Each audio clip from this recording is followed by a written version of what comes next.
I've developed an online coaching system that can make $100,000 per year income working just 40 hours per week.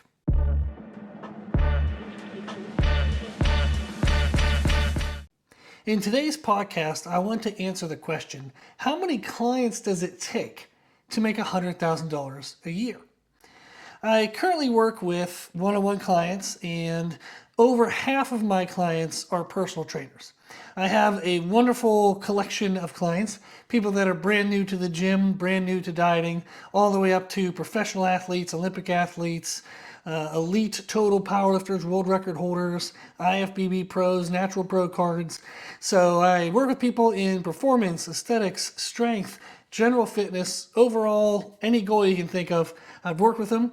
I've been a personal trainer for over 25 years, which is crazy and awesome. So I've gotten to experience a lot over the years.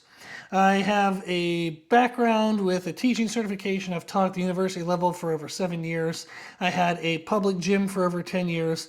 And now I'm currently working as fully remote online personal trainer. With the personal trainers that I work with as clients, I sometimes will help them with their own fitness goals, but then we also do business consultation, business development work as well. The clients that I work with for business development, the question of how many clients do I need to be a full-time online coach, online personal trainer, that is a very common question, and the answer is usually a lot less than what people think. So I thought that would be a fun place to start in this video series, is how many clients does it take to make $100,000 a year? Why $100,000? It's a nice sounding number. And then usually if somebody can make that much, that's, for most people in the circles that I work with, that is a very solid, very good yearly income in the sense that they can have that be their only job and then continue to develop it from there. When we first start people and they've never been a personal trainer before, they're going to need to keep their current job and develop the personal training business on the side as like kind of a side hobby, side gig, whatever you want to call it. They're going to need to develop that to at least 20 hours a week of work and start to have it to where the income on that is feeling like it's capped and you can't get any more because the regular job is in the way. And you can see that the personal training aspect is going to allow you to actually make more than your regular job. So that is usually the pathway we start with. If somebody already has an existing business and they're not currently making $100,000 a year, then that also sounds like a really nice number because they just want to make more than what they're currently making. So what I wanted to do was pick a realistic number because I often see in YouTube and social media that people say, how to make $1 million a month or $1 million a year or 10. I even saw one video, they said how to make $10 million a month. And I'm like, get out of here. Congratulations to you if you can do that. But that's going to seem less realistic than saying a number such as $100,000 a year. I think that that's an obtainable number and a comfortable number for most people, and therefore I want it to be that's basically why I chose it. I want it to be welcoming, feel realistic, and spark people's creativeness and belief that they can actually achieve it. Now, the answer, I've already skirted around it quite a bit. The answer of how many clients do you need to make $100,000 a year as an online coach is usually around 30 to 50 clients. That's it. That's what I've gotten as a response is that's far less than what people think they need. Now, it does depend on pricing structure, the way in which you work with people. If you offer, AI-generated $10 programs, you're going to need a hell of a lot more than 30 to 50 people. The type of coaching that I do and I work with my clients towards is, well, I'll speak for myself first. The way that I manage my clients is I do one-on-one consultations. Sometimes we can answer the person's needs in a single consultation. So we just chit-chat for about an hour, sort out their problems, tell them, good luck. They take it on their own. Maybe we meet back up, maybe we don't. I usually love to get a follow-up, so I usually prompt them to give me a follow-up to see how things went. Not everybody follows through with the follow-up, so that's kind of a bummer. But that's one option, is one-on-one consultations. The other option is we start with a one-on-one consultation and we roll into monthly coaching. That is my preferred method. I absolutely love that. The reason why I got into personal training was to make a difference in people's lives. I grew up hating who I was, hating the way I looked, hating the way I felt mentally, emotionally, because that caused me to look the way that I didn't like. I used physical health as a way to improve my mental and emotional health. And learning to eat well, learning to be consistent in exercise, finding something I was passionate about in exercise really improved my overall quality of life. And it made me realize kind of the purpose of my life, something that I wake up every morning to like fired up to do. And I want to be able to give that to other people. So the way that I like to work with people is high impact. I don't care if I work with 1 million people. I've actually worked with well over 3,000 clients. I need to update my number. I counted that like 5 years ago. So probably over 5,000 clients at this point in a 25-year career. 5,000 clients to me sounds like a lot. I never would have thought at 16 years old, when I started personal training, that I would have helped 5,000 people, especially considering I know their names, their spouse name, family name. I know a lot about the people, so it's not surface level stuff. This is actually like one-on-one people that I've invested into is 5,000 plus. I never would have thought that I would have reached 5,000 people. And to me, that's an amazing feeling. I'm very blessed to have reached that amount. However, you do see other businesses and other people, they might sell a program, to 5,000 people a month. So the breadth of what you want to do with your business depends on kind of you and your choice and whatever you kind of connect with, the way in which you connect to it. For me, I connect to getting connected, to working one-on-one with people and kind of making a significant impact in their life. So I do the one-on-one consultations, I do the one-on-one monthly coaching. Now it's sometimes performance-based, where maybe they just want to lose weight, maybe they want to bigger muscles, get stronger. So some of the sports I work with, like professional sports, Olympic sports of all kinds, high school kids trying to get D1 scholarships, aesthetic sports, you can think of that as bikini, wellness, figure, physique, women's physique, then there's men's physique, classic physique, and then bodybuilding, there's about 1,000 categories. So I just call it aesthetics because the common term would be a bodybuilding show, but they're not all bodybuilders. So aesthetic athletes, and then tons of strength and performance-based athletes, and then regular people. So I like having that width of people to work with. And since I've been working with people for 25 years, the bulk of my growth and development as a business has been through word of mouth. And you just kind of get somebody saying, hey, can you help me with this? And you're like, yeah, that has to do with nutrition and exercise. I bet I can do that. And then you help one person in that category, that builds into 2, 3, 4, it kind of grows from there. So I do that type of one-on-one coaching. Then I also have gotten into business development. So I do business coaching as well. And that's where it kind of led to over half of my clients being personal trainers. And I'll work with them a mixture of business development and a mixture of personal development. And in the journey of that happening, concepts about business have really grown, especially since I've transitioned relatively recently to being fully online. I started online coaching back in I think 2017. One of my in-person clients had a friend out in California. I live in the Carolinas, by the way, in the United States. So they had a friend out in California that needed help. I helped her. She ended up getting a Natural Pro card in figure, and that was super fun. Then she had a friend who was a trainer, and I helped him, and it kind of developed and grew from there. So I had my public gym and in-person clients, and then I started developing online clients. I also started a podcast at that time because I was a guest on a podcast and really loved the experience. So I was like, man, this is kind of fun. Like you can reach more than just the people I'm getting to see per day. And I love the people I get to see per day, but some days it was only 10 or 12 people, and it's like, well, I know a lot, so I know stuff that can help more than 10 to 12 people. How do I reach more people? And a podcast seemed like a really fun option. So I started that back in 2017, and then through the fun chaos of the pandemic and whatnot, it made more sense for me in the end of 2023 to transition fully online. My wife and I had bought a home. I wanted to spend more time with her, and the public gym was doing fine. It was, making some money and paying for itself, but that wasn't really my passion. My passion was helping people, and running the gym was actually kind of getting in the way of that. I had more time spent with the gym management than actually making a difference in people's lives. since we bought the home and it's large enough that we were able to make the whole bottom floor, it has like a walkout basement. We were able to make that whole floor, what you see in this video, a little bit of an office. And then we have a big, pretty awesome gym in our home. So it made sense. Okay, well, if I have a gym at home and I can just train at home, I have space for an office, why don't I just transition to online coaching, since I was already making pretty good income from the online coaching that I'd started in 2017. So in 2023, December of 2023, I closed my public gym, and all of 2024 and 2025, I've been doing online coaching, and I've developed this system now that can easily support $100,000 a year, and I only work actually up to about 40 hours a week. It's between 30 and 40, depending on how much social media content I want to make that week.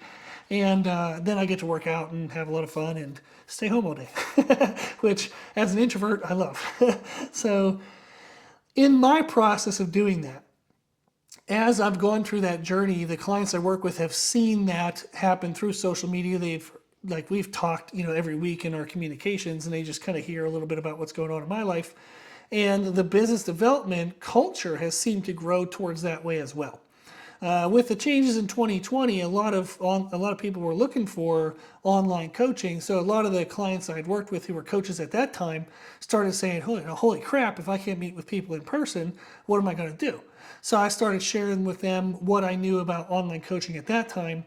And then as that developed and grew for them, they're like, well, this is a lot better than going in person all the time. It's nice to have a supplemental income to the in-person work. So they started developing that, growing that, and then that led to more referrals where people were coming to me specifically for online coaching, not in-person coaching as much anymore.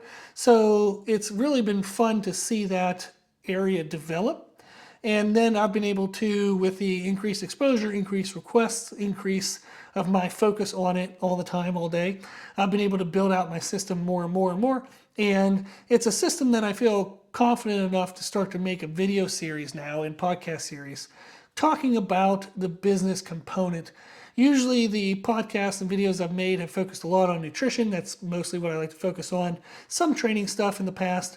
You can see, podcasts. This is, I think, podcast 2000. What the heck is this? 2,300 and some. So I've made a lot of these. There's been a wide variety of topics, but mostly it's nutrition and training. I did want to start to bring in some business because I think it would be fun to share with people. And it's getting to that point now where I'm getting to know enough that I feel like it can help more people than what I'm getting to help in my in-person stuff. So I've found for myself that I can work with up to about 60 people a month at the depth in which I work with them and still do a very good job. When I've overextended myself and I've got past 60, my communication wasn't as frequent as I'd want. I felt more disconnected from people. When I would log into their journals, I'd have to kind of almost reread some of the notes to kind of remind myself of stuff. And I don't like that feeling at all. I really don't like that feeling. So I've capped myself to 60. And believe it or not, at 60 people, I can remember everything. If somebody texts me and they say, hey, in week 3, it says to do this exercise, how much weight do you think I should use? And I'll automatically know. I'm like, oh, okay, that person, probably around 220 would be a good weight for them. Very blessed that I can remember that for 60 people, but that's my brain. I've been very blessed, very lucky, and I've been doing this since I was 16 years old. So at 60 people, I can remember all the details and I don't really miss anything. I don't feel disconnected in any way. So that's what I really like. And then in that process of capping myself, knowing that at 60, that's the good quality, that's where I ran into, okay, well, I have more people wanting information from me. So I've just been doing the one-on-one consultations, and I've been creating like a kind of a waiting list for one-on-one monthly clients. So the consultations are at least getting some people in the door, getting them some information. But then it sparked the idea to start to make podcasts and videos specifically about this topic, so I can give those people more help than just a one-time consultation until one of the one-on-one slots opens up. That was a whole bunch of information that I hope was helpful, but I realized I got kind of off my topic there. So if we look at the fact that we only need 30 to 50 clients to sustain a $100,000 a year income, to me, in my experience and where I'm at, and the clients I've talked to, that's often a surprise. They usually think they're going to need more than that. And that also coincides with they think that they need to be like uber famous on social media. If you follow C3 Method on social media, we are not in any way whatsoever not saying we're not famous is a joke. It would be like somebody 1 inch tall saying I'm not quite tall enough to play in the NBA. It's like, no kidding. I think we have less than 2,000 followers on Instagram. I don't even have TikTok. YouTube, I think we have 1,200 subscribers. And on LinkedIn, I think it's 250 some, or 200, a little over 200 followers. And that's really the only platforms I use is Instagram, YouTube, and LinkedIn. And I've been able to sustain my business in that way. Now, I have had the advantage of doing it for 25 years. So that's been a huge word of mouth development to support, to give the foundation to the social media. If you don't have that length of background of word of mouth support, you're going to need to push the social media more, but you still don't need to have 100,000 followers in order to sustain a $100,000 income. You remember, you only need 30 to 50 people to say yes. So you don't need 100,000. In regards to like how many people out of your followers on social media are you going to get to convert to clients, it's a depressingly low number usually for most people. And if I had to say, what would be the standard, I don't even really know. If I had to take a stab at it, I would say probably between 1% to 5%. So if you have 100 followers, you're going to get maybe one client out of that. So you're now thinking, okay, if I need 30 clients, if I could get to 3,000 followers, that would probably be a pretty good metric. I don't have a ton of data for that. I'd have to ask ChatGPT, and heck if I know if ChatGPT would know that. But if you're thinking of a ballpark number, I would say if you could get to 3,000 followers on a platform like Instagram, you're probably going to be fine, assuming that you're doing the other elements correctly, meaning the communication you're giving them, the quality of programming you're giving them, the experience they're getting is keeping the clients around. You're not having a high turnover rate. That's really important. I have clients I've had sit for over 20 years, tons of clients for over 10. I have a very high retention rate, and that's due to the way in which I like to communicate with people is we communicate every single week. I write new training programs every 4 weeks, which is really high frequency compared to industry standard. I update the nutrition program anytime it's needed, randomly, whenever. Not randomly as in just not scheduled, but if I wrote them out a nutrition program on Saturday to give them for the next week, and on Wednesday that week they run into a problem, I'll just make adjustments then. So we just make adjustments as soon as they're needed, whenever they're needed with nutrition. Training, I would do the same, but I for sure update their training programs every 4 weeks. And then I communicate with them at least once a week, but usually it's twice a week. My goal for me in my own head is that if I have not communicated with somebody after 5 days, that feels antsy and itchy. It doesn't feel good. So I start to send a, hey, what's up? Hey, how's your week going? That kind of thing. And I'll communicate with them on social media, WhatsApp, Instagram, what do we do? Email. I give all my clients a Google Doc. That's one of the things I use for their online journal, where they can write in questions 24/7. I'll answer them at least once a week, usually twice a week. And that's where we do our weekly check-ins. I'll do video reviews. So they'll send me videos of their lifts on WhatsApp or Instagram or Facebook Messenger. And then I write back notes in their journal. And what I like about that is free. So that's awesome. Social media is free, so that's awesome. And then to write training programs, I am old school as it gets. I write them in Microsoft Word, and I use links to YouTube videos for all the exercises. So all the exercises have video tutorials. They all write down the exact sets, reps, and for applicable exercises, the weights that I want the client to use.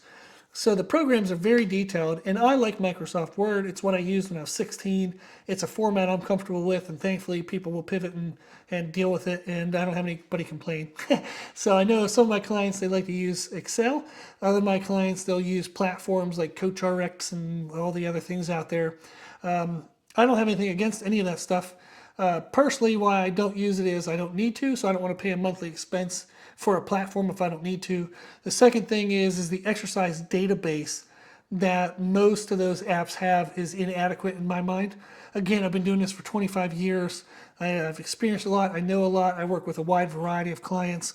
So I have a Microsoft Word document that has exercise name, YouTube link, exercise name, YouTube link, exercise name, YouTube link.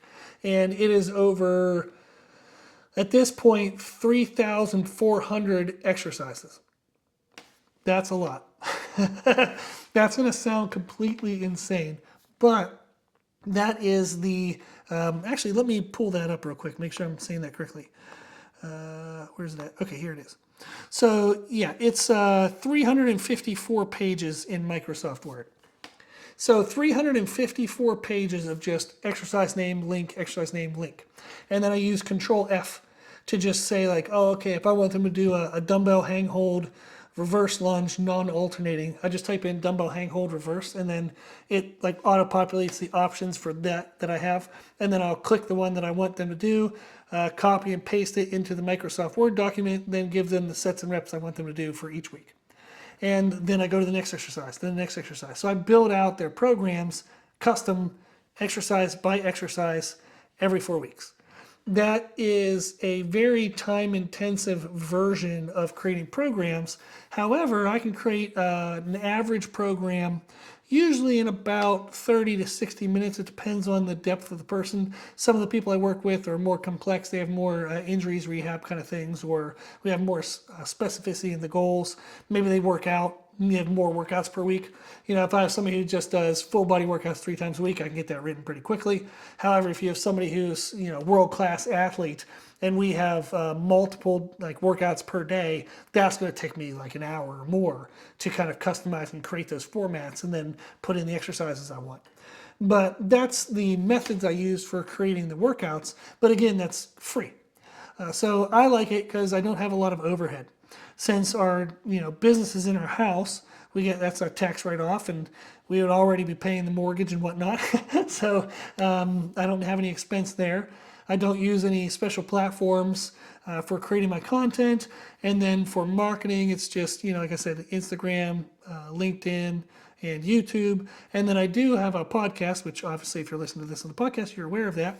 It's through Podbean. That's the hosting company I use. And then it shares to iTunes, Spotify, and God knows everywhere else. That I don't know the cost of that anymore. I think it's like $180 a year. It's pretty cheap. And you just host that, and then I use the voice recorder system on my computer. I got a fancy microphone that my brother helped me get. He's into the audio stuff and all that, so he helped me get this microphone, which was relatively cheap. I'm recording this on my phone, my Android. I think it's Motorola Galaxy from 2022. So everything I do is probably janky, and there's a lot better ways to do it. But hey, it works for me. I'm loving it. And when I need to upgrade, I will. But if it ain't broke, don't fix it. But at the same time, I am always looking and learning for new ways to do things. So whenever I would need a new camera, I'll get a good camera. Whenever I need a new microphone, I'll spend the money and get a good microphone. So I just don't spend the money until I can see that it would be a direct avenue to greater income, or it would be a direct avenue to making it an easier or better experience for my clients, that kind of thing. But that's the kind of underlying structure of how I kind of create my content and share my things. If that is of any use or interest to you, hopefully that was. Now, if we look at kind of the other notes I have here, is some of the questions I'll get then is if we only need 30 to 50 people, how do you get them? If you don't currently have 30 to 50 clients, and you're struggling to get to that number, usually a good place to start is just networking with family and friends and just tell them, hey, you know what, I want to kind of grow this. Maybe you haven't started it at all, so just tell them I really love health and fitness, love nutrition, I'm loving the progress I'm making in my life, the impact it's having in my life, and I want to start to kind of help other people. So if you know anybody that might be interested in getting some nutrition help or getting exercise help, let them know that I'm doing that now, and I would love to do that, and maybe I can do it for them. So you can start for free. You can just start helping somebody, learn a little bit along the way. You can say, hey, I'll help you for a month and let me know. If you want to go from there, if you don't mind, I'll just charge you X per month from there, just for the time spent, and give them a free month, get them some experience, get their feet wet, get your experience, kind of develop out your systems. Starting for free is definitely not a bad idea. It's a great way to just get it going, get the ball rolling, get some experiences, and then you can kind of charge from there. I would, if you plan on charging them, I would definitely tell them that and say, hey, I'm really wanting to develop this and kind of figure this out. Would you want to do like a free month with me? And then after that, we could talk about, if you want to continue, how much that might be. Now, the payment structures, I charge $100 for a one-on-one consultation for an hour. And then my monthly services range from $200 a month to $400 a month. Now, that is actually pretty industry standard. It's on the cheaper end, actually, for the industry, especially the quality of where I'm at, knowledge-wise, and client history and all that. But I like it. It's enough money that I make a living doing what I love, and it keeps me full, keeps me at my client limit. I'm not having to spend a ton of money. Like, I don't spend any money on advertising, $0 on advertising. Now, if I was chasing down clients that were willing to pay, say, $1,000 a month, I would probably need to advertise. I'd probably need to put a little more effort into kind of attracting those people. I would definitely need to upgrade my camera, update the quality, like change a lot about the presentation of what I'm doing. I feel as though the presentation of the information that I give fits charging $200 to $400 a month. And thankfully, the market seems to agree because, I still have a job. So that gives you a little bit of pricing structure. Now, when I first started, when I started my public gym, I'd gone to school for health and phys ed teaching certification. I liked teaching, but I didn't like that job. I then decided, okay, well, I'll go get a master's in nutrition because I love nutrition, and maybe I can kind of find a job through that experience that would be more of a career. When I went to do my master's, I also got a graduate assistantship position so I could teach to help pay for some of the tuition. So I was teaching weight training classes and exercise physiology labs. And I continued to do that after I graduated, which was cool and really fun. I got I guess it's called an adjunct professor, whatever the term is. I got to teach. So it was fun. Loved it. I loved teaching at the university. I just made more money training people in person. And I started my public gym when I graduated the master's. And by the public gym time consumption and training people in person, I was training people 7 in the morning till noon, and then I would take from noon to 2 for a lunch break and a nap, and then I'd train clients from 2 till about 8 at night. So it was 5 hours in the morning, 6 hours at night, and those were all 1 hour, one-on-one, face-to-face sessions. So that was 11 hours of just talking to people face-to-face all day, Monday through Friday. Then Saturday mornings I did a group class, and then I also did some one-on-one sessions after that. So it was about an additional 5 hours or so on Saturdays. And then on Saturdays, after my last client, I'd go eat some food and sleep for like 24 hours, eat a big meal on Sunday and go back to bed, and then wake up on Monday and do it all again. Now, at that time, I wanted to grow the public gym. So my goal was word of mouth. I was like, man, I've just got to get everyone to know my name.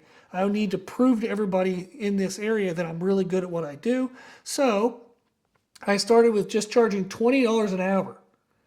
That is insane. But yes, I charged people only $20 an hour. I remember I did a contest prep for a bodybuilder client, and I just wanted him to do so well. It was one of the first people I'd helped in that area. So I needed the word of mouth. And the way in which I was training him, I trained him more, helped him with nutrition, did all that stuff. It equated to $5.17 an hour. So the pay was trash. I was killing myself. And at that time, the gym was thankfully paying for itself, but making, if any, it wasn't really making money. It was just taking care of itself. So it was at least making enough money per month to cover maintenance, paper towels, toilet paper, cleaning supplies, all that stuff. And then my in-person personal training, I was only making like $30,000 a year. But I was working stupid hours and just sleeping. I remember Monday through Friday, I basically just slept in the gym in my office. There was no point in me going home at 1 a.m. and getting back to the gym at 5 or 6. So I just slept on the floor of my office for the whole freaking week and then slept at home on the weekends. So that was insane, but it worked. It got the word of mouth up. I went from $20 to $30, didn't lose any clients. $30 to $40 an hour, didn't lose any clients. And then at $40 an hour in the area that I was in, that was kind of on the upper end. and that's what the economics, the socioeconomic status of that area could really afford. If I were to push higher than that, I did start pushing to $50 and $60 an hour. At $60 an hour, I was making as much money I was making at the $40 an hour, but I had less clients. So I had less time invested, but making the same money. So that was nice, but I would have rather had the more money. That structure of working in person while running the gym really kind of maxed itself out at around $60,000 to $70,000 an hour a year, 60 to 70,000, and I was working all the time. And that's when I met my wife and we got married. And I was like, man, I don't want to be out of the house super early in the morning and super late in the evenings. I'd rather work when she works. She has a normal kind of like 9 to 5, 8 to 4 type job. And I was like, well, I want to match her schedule. So I dropped my morning clients, dropped my evening clients, and I was only training people during the day. And that was working, but it still required a lot of time but to run the gym. So when I closed the gym and then I transitioned to being fully online, it was like, this is amazing. This is awesome. I can work whenever she works. And then if she has the morning off, I can take the morning off. If she has, a random Friday, she just wants to take the afternoon and we want to go have a date day, awesome, let's do it. So I've been very blessed that that's the structure that the job that I have now. And that's often the structure that the clients I work with are envious of, and what they want is that freedom to work whenever you want, but still make a pretty good living and not have to work, 80 hours a week at doing it. But that is where I would start, is networking with family and friends. And then on social media, definitely get on as many platforms as you can. If you like TikTok, get on TikTok. Get on Instagram, Facebook, LinkedIn, YouTube, all the free platforms that are out there. I'm sure there's even more. Those are the only ones I'm aware of. But get on all of them that are free. And then a podcast, to me, I think it really helps cement some concept of authority. We think of podcasts as like, man, if somebody has a podcast, they must really know what they're doing. Definitely not always the case, but it appears that way. It's kind of like if somebody is an author. If somebody wrote a book, we automatically think they're an expert in whatever the hell the book's on. That's also, again, not the case, but that's what it looks like. Podcast, and especially if you can get a podcast hosting fee less than $200 a year, use your phone as a camera, get a decent-ish microphone. You could probably get one for like $200, $300. Use your laptop as like the editing platform and whatnot. You can probably less than $500 a year get a full podcast in, and that to me is well worth it. Well worth it in regards to authority and getting to reach more people. So all the free social media platforms, spend the money to get a podcast created. And within that, then what you want to share is what you're doing. So the visual component, social media platforms like Instagram, TikTok, and YouTube. Those are going to be great platforms to say, like, this is my journey. Like, this is what I'm doing today. This is what I'm eating. This is how I'm training. These are the questions I've had along the way. Like, this is what used to trip me up. Like, the 3 mistakes I used to make, like that kind of stuff. Like the top lessons in 2025, whatever. Just look on all those platforms, copy what everybody else is doing topic-wise, and then do your version of it. So if you see somebody saying, like, my top 5 exercises for chest, awesome. If that looks like a cool thing and that speaks to you, great. Use that subject heading, but then make it your 5 exercises. Don't actually copy their content. Copy the title or the subject. You can also go into ChatGPT. You can get ChatGPT account for free. Ask it a bunch of questions and say, hey, can you give me 12 ideas for Instagram posts that are fitness and nutrition related? Boom, it'll spit them out. You'll catch a couple that you really like, make your content based on that. So that is what I would start with, is what what you're doing. Often, like I've hosted a lot of interns through the local university, and I've helped a lot of people become personal trainers. And one of the hiccups they have, one of the concerns they have is, like, oh my gosh, like so-and-so knows more than I do, or I'm not as smart as this person, or I don't know as much as these people in like regards to other personal trainers in the industry. You don't need to be the top like level personal trainer to be able to share content and to help other people. So one of the ways I kind of tell the trainers I work with and the interns is, if you think of a trainer's knowledge on a scale of 1 to 10, 1 is they know a little bit of something, but not much. 10 is the world's best coach in the world. Okay, I guess world's best coach. There you go. So world's best coach is 10. 1 is like they're officially like coaching people, but they really haven't done much. They don't know much. I said, where would you rank yourself? And they might give themselves a 3 or 4 or 5. Maybe they give themselves a 1, but it's usually above 1. And I'll usually prop them up and talk to them a little bit and say, oh man, well you just did this last month, you did this, and you've been doing these things. I'd say you're at least 3, 4, or 5, something like that. So usually they're going to pick somewhere in there. Is 3 to 5. Rarely do people have big egos and go above that, but usually 3 to 5. And I say, okay, so if we can rank trainers from 1 to 10, let's rank potential clients from 1 to 10. 10 is professional athlete, Olympic athlete. But now if we walk our way back down, 1 would be a person's first day in the gym. And I said, could you help somebody if it was their first day in the gym? Do you know enough to help somebody if it's their first day in the gym? They're like, yeah, I could show them machines. And I said, great. So if you're a level 4 or 5 coach, you can help a level 1 client. Maybe somebody's been to the gym a couple months, but they haven't been seeing great results, and they're a little flustered, they're a little depressed, and they're considering quitting. What would you tell that person? And they'd be like, well, I'd ask him, are you paying attention to your food? Are you, how are you eating? That's probably going to help. When you show up to the gym, do you have a training program, or are you just kind of winging it? And I was like, okay, cool. So you know enough to help that person. So let's say that person's a 2 or a 3. So you can help now a 1, a 2, or a 3. So you can see how if we can rank trainers from 1 to 10, we can rank clients from 1 to 10. If you're a level 4 trainer, just help 4, 3s, 2s, and 1s on clients. Build up your confidence. Once you get a little confident, stick your neck out there a little bit and see if you can find a 5. Help somebody out who's in a new area. Maybe something you haven't done before, but you're like, dang it, anyhow, I bet I can do that. I bet I can help that person. Then do it. Offer a free month if you need to. Offer like a discount. But just level up. Try a level 5 client. Once you help them and you gain some confidence, now you're a level 5 trainer. So if you're worried about sharing content, remember you don't have to be the best in the world in order to share something useful. Just share to what you know and what you've done, and then everybody at your level or lower is going to find that beneficial and helpful.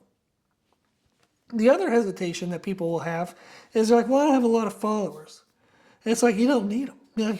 If you only need 30 to 50 clients, you don't need 10,000 people on social media. I'm a great example of that. I'm very new to social media stuff. I remember when my wife, we met in 2019, and in 2020, 2021, we were talking, somewhere around there, we were talking about business and stuff, and she's like, well, you have this podcast, but do you use hashtags, or do you use any hashtags in your Instagram? And at the time, hashtags mattered in Instagram. Like people would search for hashtags and you would get promoted based on hashtags. I was like, no. She says, what do you mean no? And I said, the word no. I was like, I don't know. I don't put hashtags. Like, what would I put a hashtag for? And she's like, what do you mean? Like that grows your audience. And I was like, oh, okay, cool. I didn't know that. So then I just started hashtagging something relevant to whatever I was talking about, but it was only 1 or 2 hashtags. And then all of a sudden I realized, holy crap, you're allowed to 30 hashtags. And instead of doing ones that are super relevant, you could just ask Google at the time and say, what are the 30 most searched for hashtags on Instagram in health and fitness? And then you just make those 30 your hashtags. So it was like, oh, this is that type of game where you can start to kind of push algorithms and play with that kind of stuff. So I'm very new to that. And I have to say that I'm not super passionate about it. I'm aware of it and I learn stuff based on it and I play a little bit of the games, but I don't like doing the games too much. I would say that that's probably one of my many, but one of my weaknesses is I grew up with a mindset that if I just produce good content, that'll take care of itself. That was stupid. And it's stupid in the sense that if I were to lean into better marketing and playing all those games to push algorithms, get views, I can then share that good content with more people. And that's the transition I'm personally making now is, okay, I have good content. Over 25 years of helping people, 5,000 clients, I know what I'm doing. And I've helped people to the best in the world, like world records, pro cards, professional athletes, Olympic athletes. I've helped the best. I know that what I know can help if a person applies it. So now I'm learning to play those games. I'm actually paying attention to how I title my videos and see if they're like search engine optimized, so SEO optimized, that kind of stuff. And that's the fun stuff that I'm super interested and excited about now. Getting to play with like building out newsletter to get an email list and all this stuff. I love that part of it now. It's starting to become more exciting and fun because now it's like, oh, okay, if I can reach say 5,000 people this month across my platforms, that's 5,000 people I can now help. Whereas before I'd be like, I don't want to play all those games. If somebody likes my content, that's good enough. And it's like, no, that's a dumb way of thinking of it. Is the better way to think of it is if I'm in this industry and I'm passionate about helping people, why would I not try to get in front of as many people as possible? And then once they can see the content, then they realize they can help them. So that's my conversion that I'm playing with now, and my mindset is kind of flipping that script. It was the same kind of thing I had to do earlier in my career. I grew up with a blue-collar mindset was what was taught to me was if you want more money, just go work harder. So if I want to make more money, work more. And then I realized, well, that's kind of dumb too because you run out of time. I literally was running out of time to make more money. So then it became, okay, instead of working harder, I need to work smarter. And then it was like, oh, okay, I need to work smarter and harder. So I've gone through a lot of mental and emotional development and growth in my business. And that's been super fun for me. And I'm continuing to try to find more and more ways for me to identify areas of my thinking that are holding me back without me even being aware of it. And that's been super fun in the process. So if the areas that are holding you back currently are just thinking like, I don't know enough to share with people, bullcrap. Yes, you do. Anything that's helped you can help somebody else. I don't have enough followers, therefore, I'm not going to be able to do this. I'm not going to be able to, become a personal trainer and have this be full time. I need to have 1 million followers. How am I ever going to get to 1 million followers? Again, you only need 30 to 50 people, 30 to 50 clients, 30 to 50 people that believe in you, that say yes, and you can make a full-time living doing online coaching if you would like to. So I think I'll kind of like wrap it up around there. Is I thought this would be a fun topic to start with because I think that it gives a realistic income number that most people would be content with and say, man, that would be a wonderful, amazing place to be at, and then hopefully grow from there, but that would feel secure. And then to realize that you only need 30 to 50 people, I've experienced that being a surprise to the clients I work with. And it seems obtainable. It seems realistic. It might seem difficult and you're going to have a little bit of doubts, but it's actually doable. So I wanted to start with that to get your hopes up, get your excitement up, and then spark you to maybe participate back and send in any topics or questions you might have. I would like to start doing these videos once a week along with my regular podcasts and YouTube videos. So I'll be doing this now once a week, talking about different business aspects, but I would like to develop this content specific to whatever the viewers and listeners would like.